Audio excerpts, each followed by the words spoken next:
एक तरफा राजनीति करना, ये मतलब आप कह रहे हैं अखिलेश जी मुस्लिमों के और जो मुस्लिम लीडर हैं उनके लिए भी आवाज़ उठाते हैं? वो सर्व समाज की आवाज़ उठाते हैं। समाजवादी पार्टी आजम खां के लिए वो कभी विरोध करने ना तो मुख्यमंत्री कार्यालय गए, नहीं डीजीपी कार्यालय गए, और उनका एक ट्विटर चलाने वाला एक व्यक्ति, उस पर मुकदमा लिख गया, उस पर एफआईआर हो गई, उसको गिरफ्तार कर लिया, तो डीजीपी कार्यालय पहुंचकर हंगामा करते हैं। यही अखिलेश यादव है ना?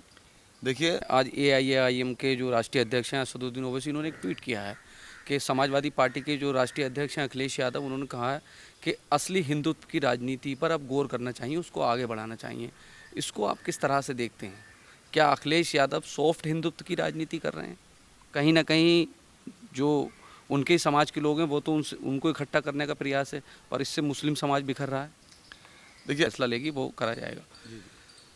फिरोज़ खां पूर्व जिलाध्यक्ष हैं समाजवादी पार्टी के, उनको जिलाध्यक्ष बनाया गया और मात्र 1 या 2-4 घंटे के अंदर ही तुरंत आदेश बदल दिया गया, और ये कहा गया विरोधियों की तरफ से कि सुहेल इकबाल और नवाब इकबाल महमूद फिरोज़ खां को लाइक नहीं करते थे, इसीलिए आदेश बदल दिया गया। आपके पापा कई बार के विधायक हैं, मंत्री रह चुके हैं, आप खुद नवाब हैं, इतनी लग्जरियस लाइफ है आपकी, उसके बावजूद क्या ज़रूरत पड़ रही है आपको नालों में कूद रहे हैं? आदाब, R20 न्यूज़ के एक और वीडियो में आपका स्वागत है। और आज हमारे साथ मौजूद हैं संभल सदर से समाजवादी पार्टी के कई बार के विधायक रह चुके और कई बार के मंत्री रह चुके नवाब इकबाल महमूद के बेटे सुहेल इकबाल, जो कि खुद समाजवादी पार्टी के युवा नेता हैं, पर आजकल सोशल मीडिया पर सुहेल इकबाल की कई मामलों को लेकर चर्चा है। कई ऐसी चीज़ें हैं जिससे ये लगता है कि कहीं ना कहीं इस तरह की राजनीति होगी तो और लोगों को भी उसमें कूदना पड़ेगा। सुहेल भाई, R20 न्यूज़ पर पहली बार आपका बहुत बहुत स्वागत है। आपके पापा कई बार के विधायक हैं, मंत्री रह चुके हैं, आप खुद नवाब हैं, इतनी लग्जरियस लाइफ है आपकी, उसके बावजूद क्या ज़रूरत पड़ रही है आपको नालों में कूद रहे हैं, मोटरसाइकिल पर घूम रहे हैं, स्कूटी से घूम रहे हैं? देखिए, ये बात सही है कि मैं एक अच्छे परिवार से हूँ, अल्लाह का शुक्र है। लेकिन जो जिम्मेदारी जनता ने दी है, जिसके लिए मैंने वोट भी मांगे हैं, लोगों से वादे भी किए हैं, उसकी ज़िम्मेदारी बनती है, और वो ज़िम्मेदारी मुझे जनता ने भी दी है और मेरे वालिद ने भी मुझे दी है। उसी को निभाने के लिए, और एक दिल में जो दर्द मेरे कौम के लिए है, शहर को बनाने के लिए है, उसको भी मुझे निभाना है। यही दर्द मुझे उन जगहों पर ले जाना मजबूर करता है जहाँ तकलीफ़ होती है, जहाँ पर सुनवाई नहीं होती है, या जहाँ पर उत्पीड़न होता है। वो सारी चीज़ें जो आपको नज़र आ रही हैं आज, चाहे वो सोशल मीडिया पर हो या ज़मीन पर हो, वो सारी चीज़ें हैं जहाँ इस सरकार के अंदर सुनवाई नहीं हो पा रही है, और लोग बिलख रहे हैं, सिसकियाँ ले रहे हैं, और जैसे तैसे ज़िंदगी गुजार रहे हैं, और न्याय नहीं मिल पा रहा है। तो वहाँ पर समाजवादी पार्टी प्लस मेरी टीम जो है वहाँ पहुँचकर उनको मदद करती है, और जो कुछ भी है खिदमत के रूप में हम लोग काम कर रहे हैं। जिस तरह से विद्युत विभाग की जिस तरह से लाइन बिछाई गई है, अभी आप विधायक जी ने कई बार सदन में भी आवाज़ उठाई, कई पत्र भी लिखे गए, अब देखा जा रहा है कुछ दूसरे लोग हैं उसका क्रेडिट लेने की सोच रहे हैं। सोशल मीडिया पर इस तरह की चल भी रही है, चेयरमैन है AIM-IM के, उन्होंने क्या हमने ये पूरी पहल की है, उस पर भी आपका कोई समर्थक है, उनके रिएक्शन आ रहे हैं, इस पर क्या कहेंगे? देखिए, ये बात सही है कि विधानसभा के अंदर जिस वक्त सत्र चल रहा था, क्योंकि पिछले दिनों में विद्युत समस्या इतनी बढ़ गई है कि चरम सीमा पर पहुंच चुकी है। जर्जर तार सब जगह हैं, आप देखते होंगे, आप भी उसी समाज से हिस्सा रखते हैं, कि हर जगह लीडें टूट रही हैं, गिर रही हैं, ट्रांसफार्मर्स जो हैं वो ओवरलोडेड हो चुके हैं, फूक रहे हैं, 15-15 दिन उठ नहीं रहे हैं, और उठ के जा रहे हैं तो अगले दिन ही फूक जा रहे हैं। तो ऐसी न जाने कितनी समस्याएं हैं। उसके साथ साथ 11,000 की लाइन है, वो फॉल्ट हो रही हैं। कई अभी पिछले दिनों में आपने देखा था, आपने कई हादसे हुए। तो ये हम काफ़ी दिनों से अवेयर हैं। अपनी सरकार के अंदर भी हमने 6-7 बड़े बड़े ट्रांसफार्मर्स रखवाए थे, उसके अलावा बिजली घर बनवाए थे हमने 10। उसके अलावा इस सरकार में जहाँ ये लोग वादे करते हैं कि हम सब कुछ कर रहे हैं, लेकिन नामात्र के काबिल था, तो हमने बात करके अपने अधिकारियों से यहाँ से पर, और उन सभी चीज़ों को हमने जो है प्रस्ताव में भेजा था, उन सब चीज़ों को आज मंजूरी मिली। 3 नए बिजली घर बनने जा रहे हैं बहुत जल्द इस प्रस्तावों पर, जहाँ पर संभल को जो है, जहाँ आपूर्ति थी लोगों को, वहाँ उनको बेनिफिट मिलेगा। जैसे कि हमारे देहात क्षेत्र के अंदर गुमसानी गांव है, वहाँ का इलाका जो है काफ़ी पिछड़ा हुआ इलाका है, वहाँ पर बिजली नहीं मिल पाती है और वो मुरादाबाद से संचालित होता है। अब बात करने के लिए कोई ट्रांसफार्मर ख़राब हो जाए, तार टूट जाए या लाइनमैन उत्पीड़न करे, पैसे मांगे, तो वहाँ पर शिकायत करने के लिए मुरादाबाद के अधिकारियों से बात करनी पड़ती थी। तो हमने उधर का एरिया को पूरे वहाँ के लिए एक नया ट्रांसफार्मर प्रस्तावित कराया है, जो कि गुमसानी में लगाया जाएगा और जो संभल से संचालित कराया जाएगा फिर। तो ये बड़ा बेनिफिट मिलने वाला है। उसके साथ साथ एक बिजली घर हमने जो प्रस्ताव कराया है वो हमने सिकंदरपुर सराय गांव हमारा है, वहाँ पर कराया, क्योंकि वहाँ के लोग जो हैं काफ़ी परेशानी से झेल रहे थे। वहाँ पर लाइट नहीं आ पाती थी, लोग अपने खेती बाड़ी नहीं कर पा रहे थे, लाइट 2 घंटे मुश्किल से मिल पाती थी और वो भी रात में आया करती थी, तो बड़ी बेचैनी थी वहाँ पर। तो वो भी हमने सब अधिकारियों से बात करके। बीच में आपको रोकूंगा सोहेल भाई, आपने इतने सारे काम बता रहे हैं, इतने आप कर रहे हैं, विरोधी कहते हैं कुछ कराई भी नहीं है आपके पापा ने। तो देखिए, विरोधियों का तो सम्मान करते हैं हम, क्योंकि वो निखारते हैं हमारी शख्सियत को, वो बताते हैं कि हमने क्या करा क्या नहीं करा। और जब जहाँ बात आती है काम की, तो काम तो जनता बताएगी। विरोधियों का काम तो विरोध करना है, वो अच्छा काम कर रहे हैं, अपना विरोध कर रहे हैं, वो अच्छा काम कर रहे हैं। आपके कामों को भी अपने सिर ले लेते हैं कि हमने करें।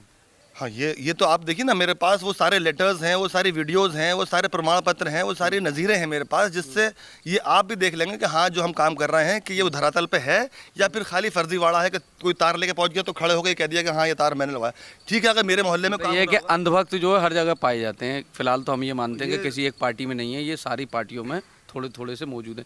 एक वीडियो आपकी और बहुत ज़्यादा वायरल हुई थी, कुछ फ़ोटोज़ ऐसे थे कि आप किसी एक मासूम बच्चे को गोद में लेकर हॉस्पिटल की तरफ भाग रहे हैं। वो कुछ लोगों ने बहुत तरह के कमेंट भी लिखे, उसमें सराहनीय आपकी तारीफ भी करी। तो एक बार हम समझना चाहते हैं, हमारे दर्शक समझना चाहते हैं कि सोहेल इकबाल को ये एकदम क्या हो गया है।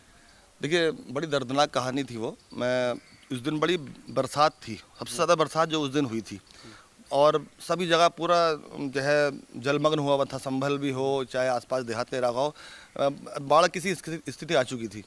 मैं क्षेत्र का भ्रमण कर रहा था, अपने संभल के अंदर सब जगह दौरे करता हुआ, जहाँ परेशानी थी वहाँ देखता हुआ, अधिकारियों से बात करता हुआ। और मैं एक गाँव में था, यहाँ से करीबन कोई 25-30 किलोमीटर गाँव है हमारा, चंदायन, वहाँ पर था मैं।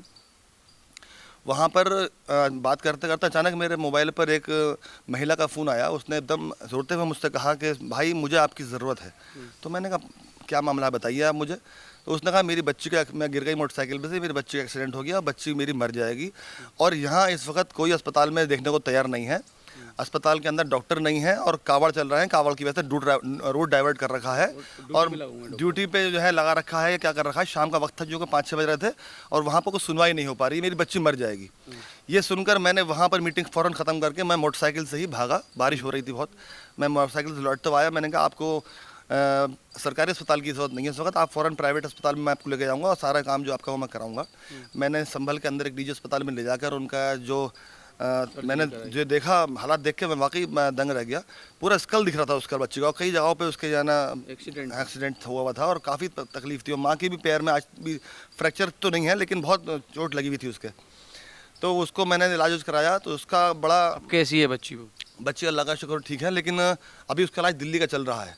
मैंने यहाँ पे फर्स्ट एड दिलाकर उसके काम कराया था, सब काम 2-3 दिन खतरे से तो बाहर होगी, बात खतरे से बाहर हो गई है, लेकिन अभी उसको प्लास्टिक सर्जरी वगैरह चल रही है, सब काम चल रहा है उसके अंदर। काफ़ी उसको जो है ना बेनिफिट मिला है इस बात से, लेकिन अभी पूरी तरह स्वस्थ नहीं है। मतलब ये है कि उसकी हिम्मत बहुत थी कि वो उस चोट लगने के बाद भी जो है ना मुझे पहचान रही थी। जब मैं अगले दिन वहाँ पहुँचा तो उसने पहचान लिया, मुझे चिपटी भी, मेरे साथ में उसने खाया पिया भी, लेकिन वो थोड़ी सी मतलब शौक भी थी, लेकिन हिम्मत से काम उसने लिया। इस काम के लिए हमारा टीम की तरफ से, हमारे चैनल की तरफ से बधाई है। और जो लोग इस समय इस इंटरव्यू को देख रहे हैं, जो राजनीति करने वाले लोग हैं, बहुत सारे लोग देख रहे हैं, उनसे भी हमारी अपील है कि इस तरह की पहलों में आपको आगे आना चाहिए। राजनीतिक मतभेद आपके हो सकते हैं, पर अगर किसी को आपकी ज़रूरत है तो आपको सबसे पहले आगे आना चाहिए। आप कितने ही बड़े नेता सही या कुछ भी सही, ये सोहेल भाई के लिए हम बधाई देते हैं इस काम के लिए। अब थोड़ी हम राजनीतिक बात भी कर लेते हैं, संभल से जुड़ी भी।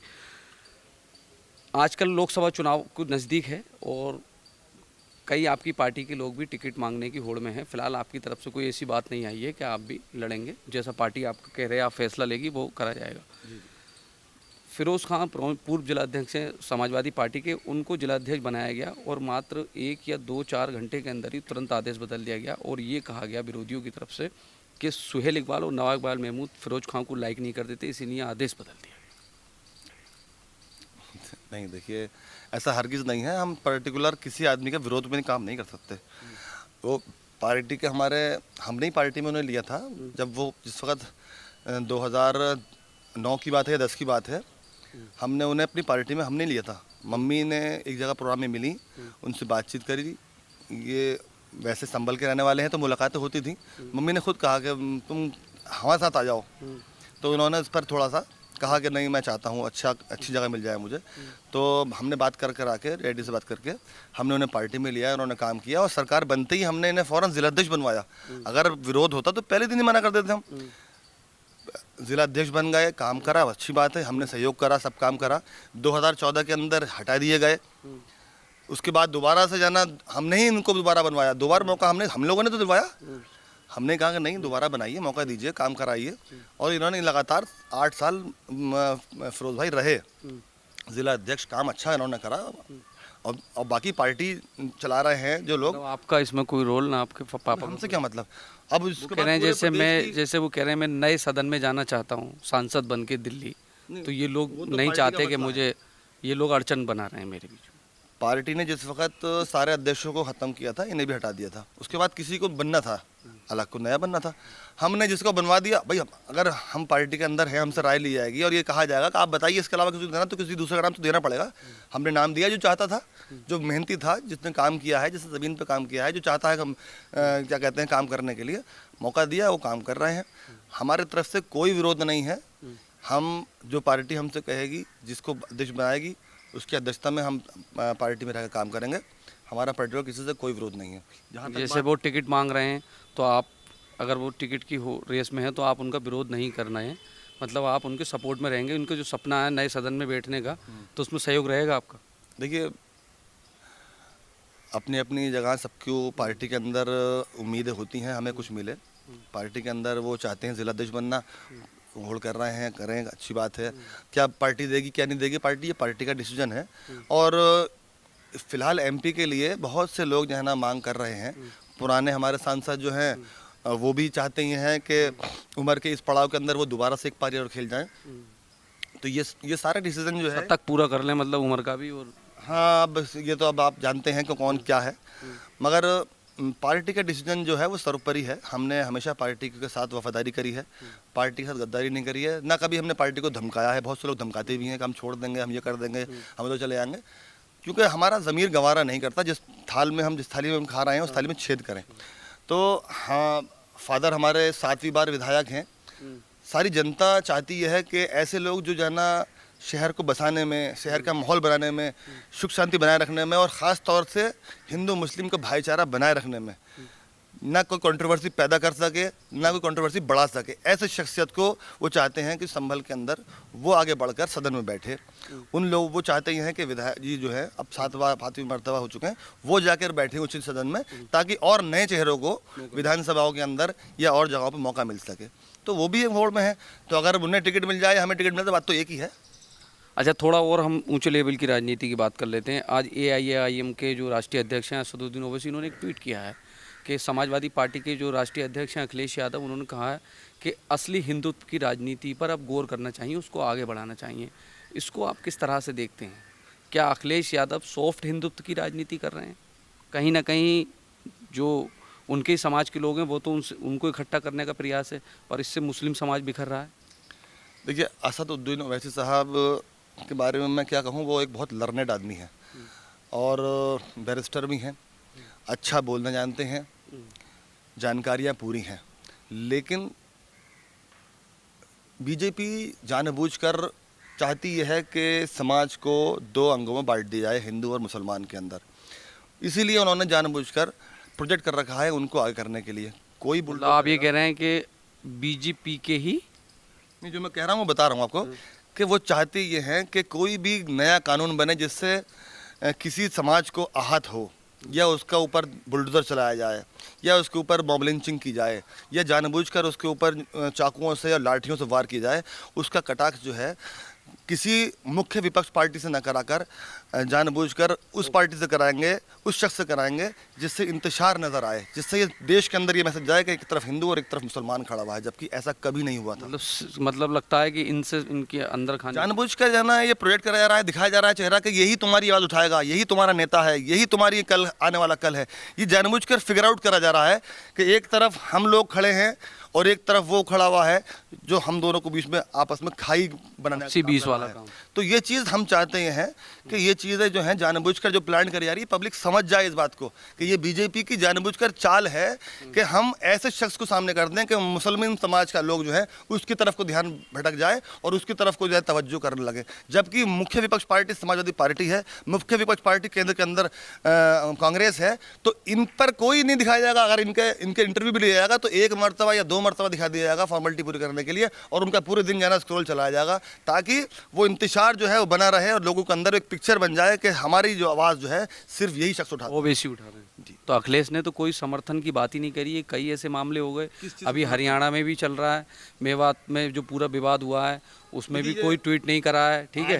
और आज ही विधानसभा शुरू हुई है और आज ही विधानसभा के अंदर मणिपुर के मुद्दे पर खुद मुखर होकर मणिपुर पे तो बोल गए वो इतना 3 महीने बाद बोले हैं। वो मेवात भाई बोलने का मौका तो विधानसभा में मिलता है, सड़कों पर बोलेंगे तो तमाम जाना वहाँ पे जाना लाठी चलाई जा रही है, मुकदमे लिखे जा रहे हैं, जेलों में भेजा जा रहा है। आप ये भी तो देखिए, जानबूझकर विपक्ष को खत्म करने के लिए ये बीजेपी सरकार जो है, विपक्ष जो होती है वो आईना होती है, इस आईने को देखना नहीं चाहती है सरकार। वो चाहती है कि विपक्षहीन सरकार चले, कोई आवाज़ ना उठा सके, जो वो कर रही है वही सही हो, वही सही है, उसको माना जाए, उस पर लब्बैक कहा जाए। तो ये चीज़ जो है एक तरफा राजनीति करना, ये मतलब आप कह रहे हैं अखिलेश जी मुस्लिमों के और जो मुस्लिम लीडर हैं उनके लिए भी आवाज़ उठाते हैं। वो सर्व समाज की आवाज़ उठाते हैं। आजम खां के लिए वो कभी विरोध करने ना तो मुख्यमंत्री कार्यालय गए, नहीं डीजीपी कार्यालय गए, और उनका एक ट्विटर चलाने वाला एक व्यक्ति, उस पर मुकदमा लिख गया, उस पर एफआईआर हो गई, उसको गिरफ्तार कर लिया, तो डीजीपी कार्यालय पहुंचकर हंगामा करते हैं। यही अखिलेश यादव है ना? देखिए आजम खान साहब हमारे बड़े नेता हैं और उनकी लड़ाई अखिलेश यादव ही नहीं, पूरी समाजवादी पार्टी पूरी चारों हाथ पैरों के साथ लड़ रही है। और आजम खान साहब के लिए मैं खुद उस रैली में शामिल था कि जो जौहर यूनिवर्सिटी से लेकर रामपुर की गली गली घूमकर और कलेक्ट्रेट तक पहुंची थी और उसे रोका गया था, वहाँ पर लाठी चार्ज करी गई थी। मैं उस रैली के अंदर मौजूद था। कई मरतबा रामपुर पहुंचकर उनके समर्थन में और उनके आवाज़ उठाने के लिए वहाँ पहुँचे गए हैं, और जहाँ लोगों को रोका गया है बॉर्डर्स पे के समर्थक ना पहुँच सकें। ऐसी स्थिति के अंदर जहाँ जानबूझकर राजनीति इतनी गंदी कर दी गई हो कि विपक्ष को ना बोलने दिया जा रहा हो, ना इकट्ठा होने दिया जा रहा हो, ना विरोध करने दिया जा रहा हो, ना ही किसी बात के लिए हमें इजाज़त दी जा रही हो, तो वहाँ पर ये जो क्या कहते लोकतंत्र है वहाँ उसकी हत्या की जा रही है। यहाँ पर विपक्ष की कोई ज़रूरत ही नहीं है। सुहेल भाई, आखिरी सवाल मेरा ये है कि जिस तरह से निकाय चुनाव अभी गए हैं और AIM-IM का जो फैक्टर था वो संभल में भी देखने को मिला, कई जिलों में देखने को मिला, यहाँ तो सारी पार्टियों को नकार दिया गया और असदुद्दीन ओवैसी के जो कैंडिडेट थे वो जीत गए। इसका जो असर था, अभी कुछ ही समय पहले चुनाव हुए, क्या 2024 में भी ये फैक्टर काम करते हुए नज़र आ रहा है आपको? देखिए, ऐसा है कि जो चुनाव होते हैं नगर निकाय वाले या नगर पालिका वाले, ये बड़े पर्टिकुलर चुनाव होते हैं, व्यक्तिगत चुनाव होते हैं। उसके साथ साथ उस चुनाव के अंदर एक नई बात ये भी थी कि बीजेपी ने जो एक पुलिस का डंडा देकर, आपने देखा था कि अतीक के लड़के को जो ना मर्डर कराया गया, जो फर्जी मर्डर था। उसके बाद अतीक साहब की मर्डर में जो है ख़ासतौर से जो है ना उनका मर्डर कराया गया, जो आपने दिखाया कि उनका जो है ना लाइव मर्डर चल रहा है। कभी आज तक देश के पर्दे पे ऐसी तस्वीर देखने को मिली थी? रात को 10 बजे 11 बजे जो है मेडिकल कहाँ होता है? जब उनसे सिक्योरिटी मांगी गई थी कि आप इनको सिक्योरिटी प्रदान करिए, तो कोर्ट ने ये कहा था कि उत्तर प्रदेश पुलिस जो है इसकी जिम्मेदार है और वही इनको प्रोटेक्शन देगी। तो क्या ये प्रोटेक्शन दी थी उत्तर प्रदेश सरकार ने अतीक को? उसकी गुनाहों की सज़ा कोर्ट देता उसे, लेकिन इस वक्त उत्तर प्रदेश के अंदर जानबूझकर ये पिक्चर दिखाई गई कि लाइव मर्डर कराकर एक मुस्लिम समाज के अंदर उसको धक्का दिया गया, उसको तकलीफ पहुंचाई गई कि इस तरह से मर्डर कराया जाता है, इस तरह से जो है ना बुलडोजर चलाया जाता है, और ये सदन के अंदर उन्होंने चिल्ला कहा था कि मिट्टी में मिला दिया जाएगा। तो क्या यही है ना सरकार चलाने का ढंग है कि आप इन अल्फाजों से जो है ना सदन के अंदर बोलेंगे और आपकी पुलिस जो है वहाँ पर इस तरीके से सुरक्षा प्रदान करेगी और गोली से भुनवा दी गई कि शख्स को? वहाँ इंसानियत का कत्ल हुआ था, किसी का काम कत्ल नहीं हुआ था, वहाँ इंसानियत का कत्ल हुआ है। वहाँ पर इन पुलिस की जो वहाँ पर धज्जियाँ उड़ी हैं, वहाँ पर कानून का कत्ल हुआ, वहाँ पर सरकार की जो है नीतियों का कत्ल हुआ है, और इसकी तकलीफ पूरे समाज में थी। और वही फैक्टर जो है ना वहाँ पर नज़र आया कि जो है अतीक चुनाव के अंदर कि वहाँ पर जानबूझकर उस पिक्चर को दिखाकर कि दिखाया गया कि ओवैसी साहब बोल रहे हैं, कोई और बोल नहीं रहा, जबकि जब तुम इंटरव्यू ले रहा हो तो चलाओ भी तो सही टीवी पर उसे। अच्छा, इंटरव्यू लेके रख देते थे। हाँ, वो चलाते नहीं है, क्योंकि फ़ायदा तो किससे होगा? फ़ायदा होगा उस अल्फाज से, जिस अल्फाज से इंतशार पैदा हो, इंतशार जो है पैदा होगा ऐसे लोगों से जो जो दो कम्युनिटी को बढ़ाना चाहेंगे, जो जो मिलाना चाहेंगे, उनसे इंतशार पैदा नहीं होगा। उनसे तो बात होगी इखलास की, उनसे बात होगी आपस में समानता की, उसमें बात होगी भाईचारे की, और उसमें बात होगी कि तुमने ये करा और हम ये करेंगे। तो मतलब अब 24 में जो है मामला सेट रहेगा। 24 में तो देखिए सरकार को बनाने के लिए और सरकार को गिराने के लिए फैसला करती है जनता। चलो एक छोटा सा हाँ या ना में पूछ लेते हैं, अगर पार्टी मौका दे तो लड़ने के लिए तैयार हैं 24 का चुनाव आप? देखिए, मैं जनता के लिए समर्पित हूँ, और मैं आज से नहीं, पिछले 15 सालों से मुस्तकिल नॉन स्टॉप काम कर रहा हूँ। जिस लायक भी हूँ, जनता के लिए तैयार हूँ, पार्टी के लिए तैयार हूँ। जो जिम्मेदारी दी जाएगी खुले मन से और खुले दिल से उसको लाया जाएगा। ये थे समाजवादी पार्टी के युवा नेता सुहेल इकबाल, जिनके आपने विचार सुने। कई बातों पर इन्होंने मुखर होकर अपनी बात रखी है और कहा है अगर पार्टी इनको मौका देगी तो यार 2024 में तो ज़रूर ये चुनाव लड़ेंगे। और निकाय चुनाव में जो नतीजे आए थे और AIM-IM के जो कैंडिडेट ने विजय हासिल की थी, उसका मुख्य वजह अतीक हत्याकांड माना गया था, जिससे वोटों का विभाजन हुआ।